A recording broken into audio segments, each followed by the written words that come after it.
Hey guys, welcome to my channel जिसका नाम है अनकही मोहब्बत। तो कैसे हैं आप सब? ये तो आप कमेंट्स में बता ही दीजिए। एंड स्टोरी शुरू करने से पहले मुझे आपका दिल से शुक्रिया करना है। क्यों? क्योंकि मेरे एग्ज़ाम हो, मेरा कोई कुछ भी काम हो, कुछ भी हो, आप लोग हमेशा मेरे लिए दुआ करते हैं, सपोर्ट करते हैं। और कुछ दिनों बाद जो मैं आती हूँ तो उसके एब्सेंस में कोई नाराज़गी दिखाता है, तो कोई किसी को मनाता है, कोई समझाता है, तो अच्छा लगता है। So thank you so much all your love and support. मुझे अच्छा लगता है कि आप लोग सच में मेरा इतना साथ देते हैं फैमिली की तरह। एंड किसी ने कहा मुझसे कि रोज़ी आप इतना गैप करती हैं तो कुछ लोग डिस्ट्रैक्ट हो जाएंगे, चले जाएंगे। I respect your point and मुझे अच्छा लगा कि चलो आपने मुझे आगाह किया, बहुत अच्छा लगा मुझे and thank you so much for that. लेकिन फिर सोचा यार, फैमिली है, 4 दिनों के लिए समझ जाएगी और हम तो वापस आ ही जाएंगे, कहाँ जाएंगे। हाँ, थोड़ा रूठेंगे तो 4 पार्ट एक्स्ट्रा दे के मना भी लेंगे। तो बस इसलिए हम टेंशन नहीं लेते हैं और वैसे भी हम पूरे एफर्ट करेंगे। Don't worry family.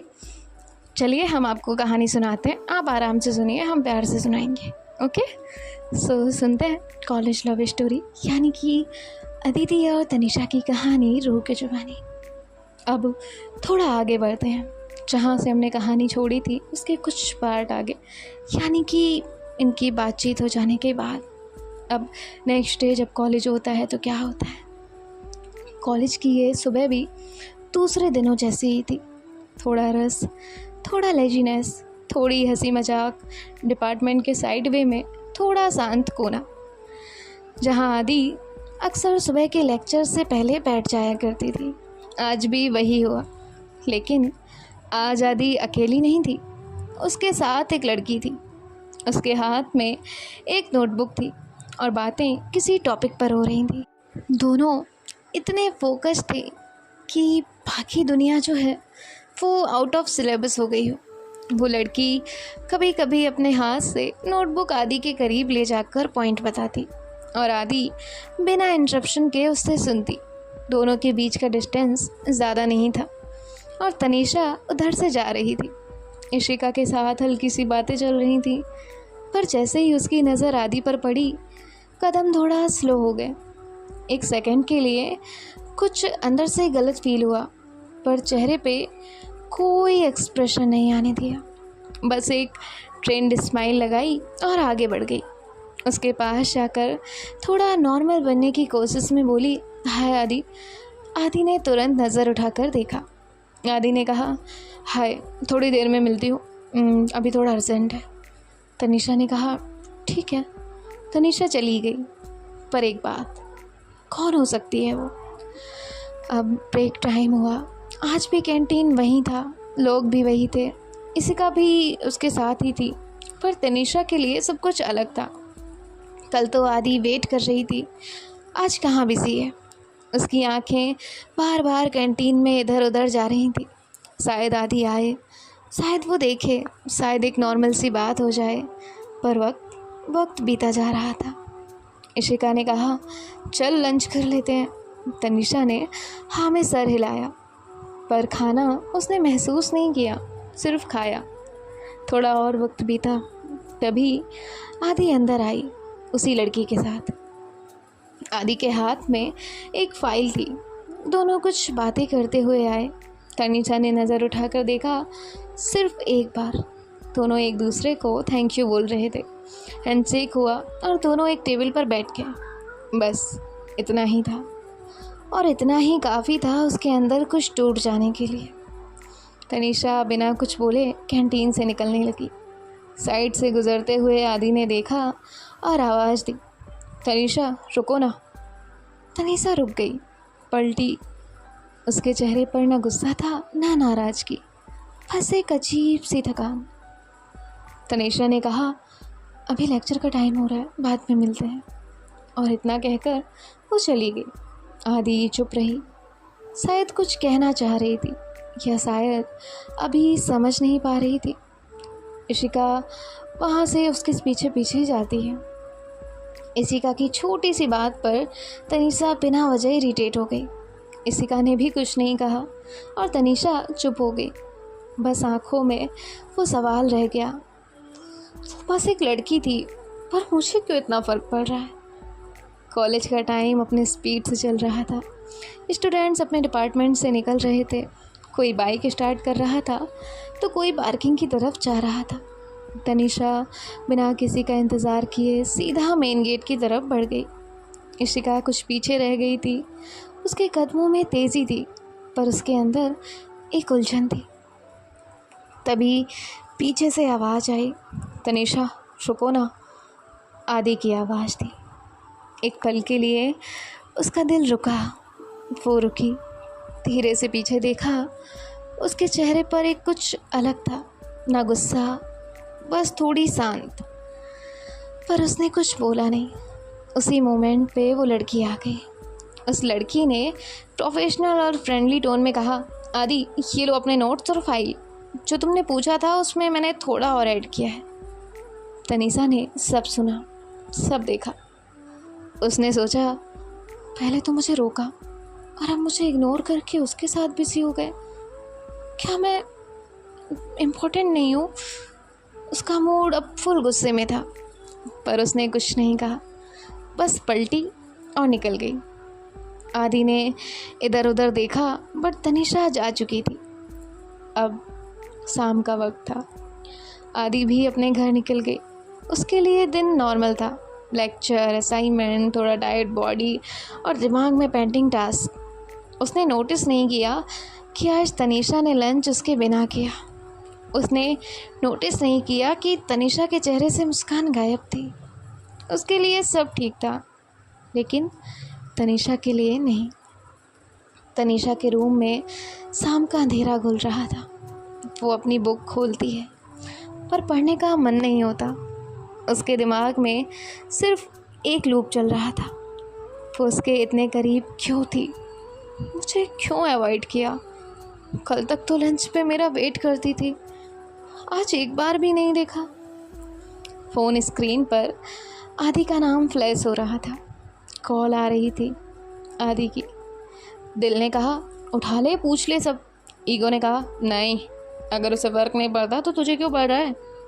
तनीषा ने कॉल रिजेक्ट नहीं किया पर रिसीव भी नहीं किया।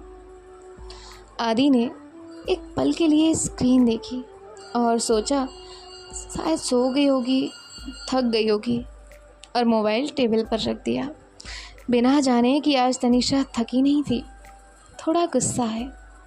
दोनों अपनी ही दुनिया में थे, एक अपसेट और एक अनअवेयर। अब यहाँ दोनों की रात बीत जाती है। नेक्स्ट मॉर्निंग होती है। सुबह की हल्की धूप तनीषा के रूम की विंडो से अंदर आ रही थी। उसने फ़ोन उठाया। आदि का मैसेज आया था, आज मैं कॉलेज नहीं आ पाऊँगी। एक सेकंड के लिए तनीषा रुकी, फिर उसने शॉर्ट सा रिप्लाई किया, ओके।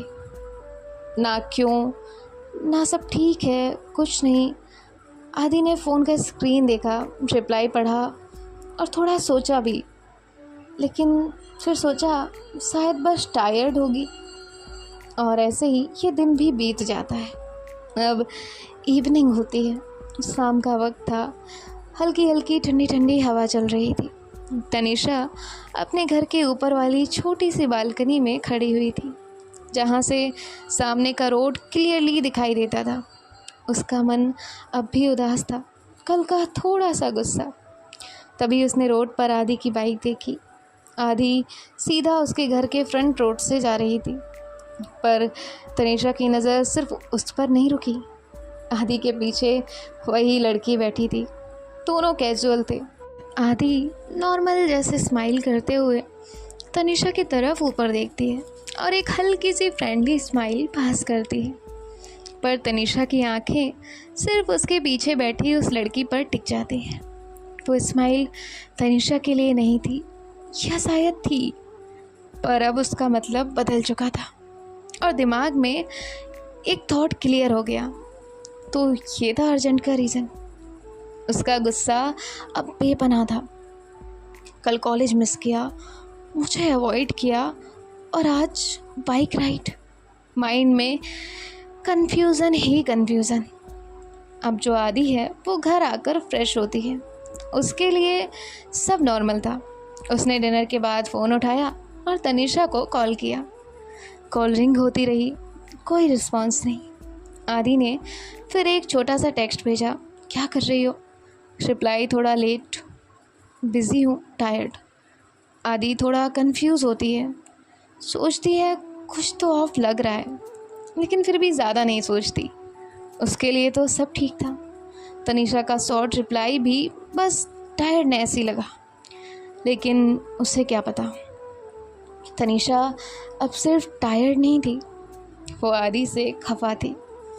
और उसकी खामोशी में वो सब बातें छुप रही थी जो वो कह नहीं पाई और आदि समझ नहीं पाई। एक ने कुछ कहा नहीं, दूसरा समझ नहीं पाया। एक और दिन, एक और मिसअंडरस्टैंडिंग। जी हाँ, एक और मिसअंडरस्टैंडिंग। ये वर्ड जितना छोटा है ना, उतना ही बड़ा खतरनाक। जिस रिश्ते में एक बार खुला ना, तो ये ऐसे घुलता है कि लोग क्लियर कर ही नहीं पाते। चलिए आगे देखते हैं। नेक्स्ट मॉर्निंग होती है। कॉलेज के डिपार्टमेंट के साइड में स्टूडेंट्स यूजुअली खड़े होते हैं। वहीं पर आदि खामोशी से खड़ी होती है। उसकी आंखें ढूंढ रही हैं तनीषा को। दूर से तनीषा आती दिखी इशिका के साथ। आदि ने हल्का सा स्माइल दिया और बोली, कैसी हो? तनीषा ने नॉर्मल एक्सप्रेशन के साथ कहा, अच्छी हो। आदि ने आगे बढ़ने की कोशिश की। रुको ना, इतनी जल्दी में क्यों हो? तनीषा ने कहा, लेक्चर के लिए लेट हो रही हो। आदि ने इशिका की तरफ देखा, थोड़ा हेजिटेंट होकर पूछा, कुछ हुआ है क्या? इशिका ने बोला, मे बी, बट उसने मुझे कुछ नहीं बताया। आदि ने हूँ मेरे रिएक्ट किया और चुपचाप अपने ग्रुप के पास चली गई। अब जो आदि है वो कुछ देर तक चुप रही। फिर रितिका ने पूछा, क्या हुआ आदि, मूड थोड़ा ऑफ लग रहा है? आदि ने हल्की स्माइल में छुपने की कोशिश की। यार पता नहीं, तनीषा थोड़ा अजीब बिहेव कर रही है। मुझे लगता है मैंने कुछ किया है, पर मैंने तो कुछ किया ही नहीं। रितिका ने कहा, यही तो तेरी प्रॉब्लम है कि तूने कुछ किया ही नहीं। नमन ने हंसते हुए बोला, तो अब कुछ कर भी ले आदि। सब हंसने लगते हैं। आदि भी थोड़ा फोर्सफुली मुस्कुराती है। तभी वो कहती है, नहीं, तुम सब मत बताओ कुछ, मैं देख लूँगी। अब लेक्चर के टाइम भी आदि का ध्यान कहीं और था। नोट्स लिखते लिखते वो सोच रही थी, क्या हुआ है, ऐसा क्यों बिहेव कर रही है, कुछ तो है। उसका मन बार बार तनीषा की तरफ जा रहा था। ब्रेक में बात कर लूँगी, सीधा पूछ लूँगी। अब ब्रेक टाइम में आदि बाहर उसका वेट कर रही थी, बट तनीषा उसको दिख ही नहीं रही थी। उसने इशिका को कॉल किया, तनीषा कहाँ है? इशिका ने बोला, वो तो जल्दी चली गई आज, कुछ बोला नहीं। आदि का मन और ज़्यादा परेशान हो गया। उसने तुरंत फ़ोन उठाकर तनीषा को कॉल किया। आदि ने कहा, सब ठीक है ना, इतनी जल्दी घर क्यों चली गई? तनीषा ने कहा, हाँ सब ठीक है, बस ऐसे ही। आदि ने थोड़ा पॉज लेते हुए कहा, श्योर? तनीषा ने कहा, कॉल कट। आदि स्क्रीन को देखती है, ब्लैंक। उसका दिल कह रहा था कि सब ठीक नहीं है, पर तनीषा कह रही थी सब ठीक है, और यही सबसे बड़ा कन्फ्यूज़न है। आदि भी अपने ग्रुप के पास चली जाती है। कैंटीन में आदि अपने दोस्तों के साथ बैठी थी, लेकिन आज वो यूजुअली जैसी नहीं लग रही थी। उसका चेहरा थोड़ा डल था, आंखें बार बार फ़ोन स्क्रीन पे जा रही थी। तभी रितिका ने कहा, तू इतना चुप क्यों है आदि?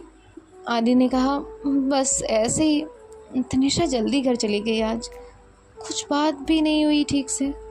नमन ने कहा, तो? आदि ने कहा, तो यार क्या हुआ है? मयंक ने कहा, उसके घर जाकर बात कर, पूछ उससे। आदि ने कहा, घर? नहीं यार, घर जाना अजीब लगेगा। रितिका ने कहा, तो कहीं बाहर बुला ले उसे, पार्क, लाइब्रेरी, या जो तुझे ठीक लगे। अब सब थोड़ा चुप हो गए। फिर नमन ने बोला, देख आदि, कंफ्यूज है, हर्ट है, जो भी है क्लियर कर। रितिका ने कहा, अगर तू चुप रही ना तो वो और मिसअंडरस्टैंडिंग होगी। आदि ने कहा, पर क्या करूं? रितिका ने कहा, सोच मत, कॉलेज के बाद जा उसके घर, सीधा बैठकर बात करो। आदि ने कहा ठीक है, ट्राई करती हूँ। नमन ने कहा हाँ, ये हुई ना बात। अब ये दिन भी इसी कन्फ्यूज़न के साथ ख़त्म हो रहा था। आदि अपनी बाइक के पास खड़ी थी, हाथों में हेलमेट, आंखों में सोच। हर दिन की तरह आज भी कॉलेज ख़त्म हुआ था, पर दिल में एक अलग सा थॉट चल रहा था। तनिषा का बिहेवियर, उसकी आंखें, वो आंखों का वो अजीब सा लुक, सब कुछ आदि के मन में उलझा हुआ था। उसने सोचा एक बार चली जाऊँ क्या उसके घर, पूछूं कि क्या हुआ है। फिर तुरंत दूसरा थॉट, नहीं यार, घर नहीं। उसने बाइक स्टार्ट की, फिर बंद कर दी। फिर से दिल और दिमाग के बीच लड़ाई चल रही थी और फाइनली वो अपने घर के लिए निकल गई।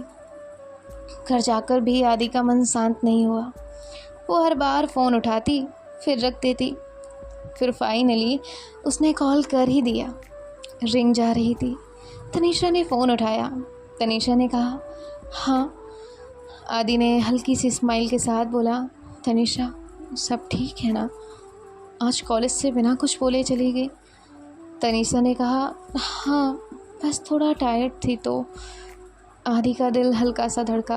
वो जानती थी ये सिर्फ टायर्डनेस नहीं है। आदि ने कहा टायर्ड? मैंने कुछ किया है क्या? मतलब 1-2 दिन से थोड़ा तो, अगर कुछ है तो बता सकती हो। तनिषा थोड़ी देर चुप रही, फिर उसने कहा नहीं कुछ नहीं, तुम अपना ध्यान रखो। इतना कहकर उसने कॉल रख दिया। आदि अपने आप से कहती है सब कुछ तो ठीक था, फिर क्या बदल गया। सो गाइस, ये तो हम नेक्स्ट पार्ट में देखते हैं कि खैर आदि अब क्या करेंगी और तनिषा क्या करेंगी और इनकी कन्फ्यूज़न कैसे दूर होगी। हम इस पार्ट से एक बहुत अच्छी चीज़ सीख सकते हैं कि कन्फ्यूज़न नहीं होने देनी चाहिए, और अगर हो रही है तो उसे क्लियर कर लेना चाहिए।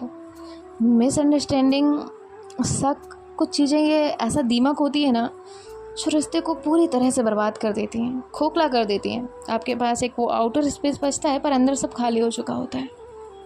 तो हमें कुछ भी बड़ा हो जाने से पहले जो कुछ छोटे स्टेप्स हैं वो ले लेने चाहिए, ताकि हम एक इंसान को, एक रिश्ते को, एक ऐसे पर्सन को सेव कर पाएँ, बचा के रख पाएँ, महफूज रख पाएँ जो सिर्फ हमारा है, जो सिर्फ हमारे लिए है।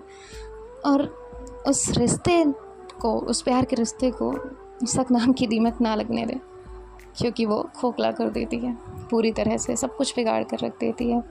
फिर हाथ में हमारे कुछ नहीं बचता। एंड और क्या कहना था, कोई और बात? वैसे हम बात करने बैठेंगे तो लोग कहेंगे कि मैम आप दूसरा वीडियो बना के बात कर लिया करो, इसमें तो हमें सिर्फ कहानी सुनाया करो। फिर राइटर जी से कहेंगे कि आप कहानी लंबी दिया करो। ये शिकायतें तो आपकी चलती रहेंगी, पर इन कहानियों के बीच ना कुछ बातें होती हैं। कभी कभी ज़िंदगी के कुछ जवाब हमें जो कहीं नहीं मिलते ना, वो कहानियों में मिल जाते हैं। किसी के छुपे आंसुओं में, किसी की मुस्कुराहट के पीछे, किसी की छुपी तन्हाई में, मतलब कहीं ना कहीं हमें कहीं ना कहीं कोई ना कोई जवाब मिल ही जाता है। और लगता है कि काश हमने ये पहले सुन लिया होता। तो इसलिए कहानी सुनते रहना चाहिए, फिर वो कोई भी हो। Either it's LGBT love story या किसी की अपनी कोई और कहानी। बस प्यार प्यार होता है, लव इज़ लव, इतनी बात याद रखनी चाहिए किसी को भी। सो मिलते हैं आपसे फिर किसी और पार्ट में, किसी और कहानी के साथ, किसी नई दास्तां में कुछ और कुछ सीखेंगे। सो आप हमारे साथ जुड़े रहिए, कहीं मत जाइए, हम यहीं रहेंगे और सुनते रहेंगे नई नई कहानियाँ और नए नए एक्सपीरियंसेस सब मिलेगा हमको। सो बाय बाय, टेक केयर, ख्याल रखिएगा, राधे राधे। अले पल, मैं तो इतने दिनों से बात नहीं कर पाया हूँ। लूदी मैं बोलूँगा। ठीक है बोल लो, क्या बताने आए हो आप? मैं दिलाज नहीं छोली दाइज मैं तेलाता थी। आप लोगों ने पूछा तो था ना, लूदी छे ची इतना छीते छे बोलती है। नीले पात चीख लेते, मैं बता दूँगा। व्योम शांत रहिए, ऐसे ना किसी को बताते नहीं है।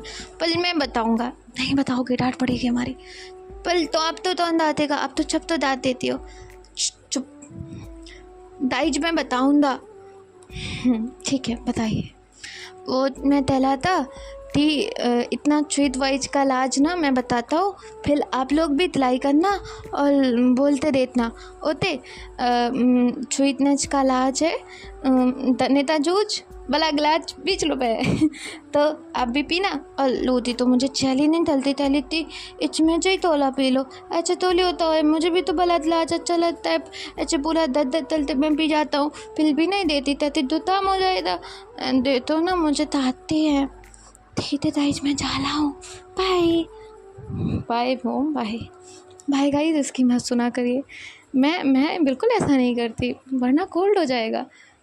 बाय।